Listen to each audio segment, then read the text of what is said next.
Samantala, iginiit ni Pangulong Rodrigo Duterte na walang personal issue kaugnay sa pagsisiwalat nito ng pangalan ng mga personalidad na umano'y sangkot sa iligal na droga. Inihayag ito ng Pangulo sa ulat na may ilan sa mga nabanggit na personalidad ang patay na.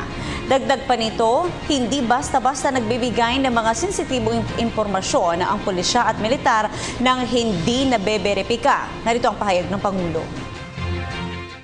Historically, that judge was playing sa drugs. So naka-input na yan doon sa intelligence agencies. Alam mo ho, hindi basta-basta ang military pati police magbigay ng nakakasira sa kapwa-tao nila. Nothing personal yan. Wala naman kayong negosyo dyan sa kanila. Wala namang utang sila sa ikaw sa inyo o sila sa iyo. So kaya ganon. But lumabas na yan sa computer.